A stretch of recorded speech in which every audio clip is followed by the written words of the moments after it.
अवामी मुलाकात के सिलसिले में आज कस्बा बानीहाल में आए थे। पिछले एक हफ़्ते से इलाकों में दौरे के दौरान और अवामी वफूद से मिलने के बाद लोगों का एक बहुत बड़ा मुतालबा यहाँ पर महकमा बिजली से मुंसलिक है। यहाँ के लोगों की एक पुरज़ोर मांग है कि महकमा बिजली की तरफ से जो एमनेस्टी स्कीम पहले यहाँ पर चलती थी,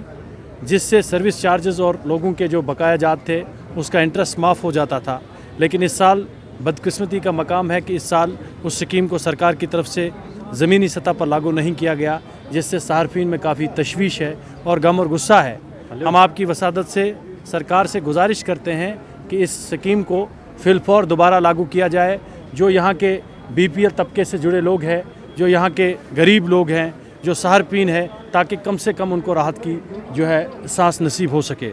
इसके साथ पिछले दिनों से आप देखते आ रहे हैं कि बानीहाल में एक बहुत बड़ा इशू है, जो एक साल से हम लड़ाई लड़ रहे हैं कि बानीहाल में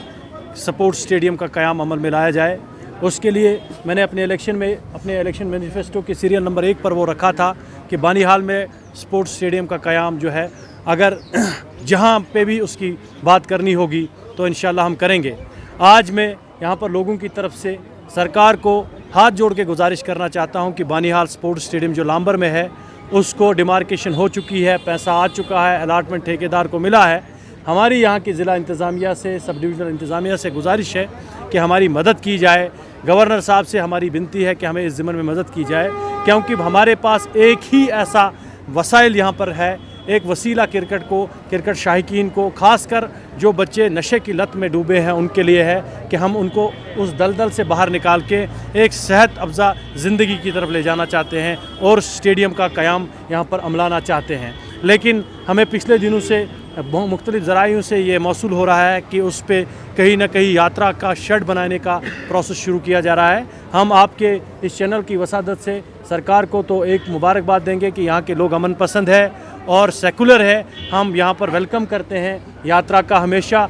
हमारे भाईचारे की मिसाल रही है, लेकिन उसके साथ साथ में हम चाहते हैं कि स्टेडियम का अगर 140 कनाल ज़मीन है, 40 कनाल वहाँ पर शेड बनाया जाए, 100 कनाल में स्टेडियम तामीर किया जाए ताकि लोगों का मसला हल हो सके। इसके साथ में यहाँ पर फर्स्ट सेमेस्टर साइंस स्ट्रीम में बच्चों ने कल मुतालबा उठाया था कि उनको वहाँ पर उनकी जो इनटेक कैपेसिटी है उसको बढ़ाया जाना चाहिए। मैंने director colleges MY Peerzada Saeed साहब से बात की, गवर्नर रिडर्सल सेल पे भी लिखा हुआ है, और आपकी वसादत से फिर एक बार सरकार को कहना चाहते हैं कि तालीमी इदारों का दरवाज़ा गरीबों के लिए खोला जाए, क्योंकि यहाँ के लोग बहुत गरीब है। वो ये बोझ बर्दाश्त नहीं कर सकते हैं कि उनके बच्चे श्रीनगर जाके, खनबल जाके, भद्रवाह जाके, जम्मू जाके तालीम हासिल कर सके। अगर सरकार का लक्ष्य है कि लोगों के घर तक आला तालीम को पहुँचाना है तो हायर एजुकेशन की जहाँ तक बात है, यहाँ पर बहुत बड़ी प्रॉब्लम है कि हायर एजुकेशन के सिलसिले में यहाँ पर सिर्फ 60 सीटें रखी गई है। अब हमारे इंटरवेंशन के बाद मुझे सुनने में आया है कि उसमें 10-20 सीटें और बढ़ाई गई है, लेकिन हम चाहते हैं कि जितनी डिमांड है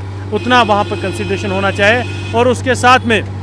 बानीहाल कस्बे की बात है, पिछले दिनों में जो यहाँ पर बूंदाबांदी हुई, बारिशें हुई, उसकी वजह से जो सैलाबी सूरत हाल यहाँ पर कस्बे ने इख्तियार किया है, एक चिंता का विषय है। यहाँ के जो ज़िम्मेदारान हैं, म्यूनसिपलिटी के लोग हैं या एडमिनिस्ट्रेशन के लोग हैं, हम चाहते हैं कि एक comprehensive drainage plan, town drainage plan बनाया जाना चाहिए। और पानी का मसला है, पानी के मसले को एक बानीहाल सेव बानीहाल प्रोजेक्ट और सेव रामसू प्रोजेक्ट है, 2 प्रोजेक्ट इरिगेशन के थे, उनको मंजूर किया जाना चाहिए। बानीहाल टाउन के लिए भी एक प्रोजेक्ट है और डिग्री कॉलेज को शुरू करने की बात है। बहुत से मामलात ऐसे हैं जिनको लेकर हमें आज मजबूरन अवाम में आना पड़ा, और हम सरकार को कहना चाहते हैं कि पहले हम सरकार को बड़े जमहूरी तरीके से, बड़े इज़्ज़त और एहतराम से भरोसा करते हैं कि इस मसले को तरजीह बुनियादों पर DC साहब खुद अपने एफर्ट्स लगा के हल कराएंगे। अगर इन मामलात पर सरकार ने संजीदगी इख्तियार नहीं की तो मजबूरन कहीं ना कहीं हमें एहतिजाज का रास्ता इख्तियार करना होगा, क्योंकि हम आवाम के जज्बात के साथ सियासत करते हैं और हम इंशाअल्लाह आवाम को आश्वासन देते हैं कि हम आवाम के जज्बात की बात करें।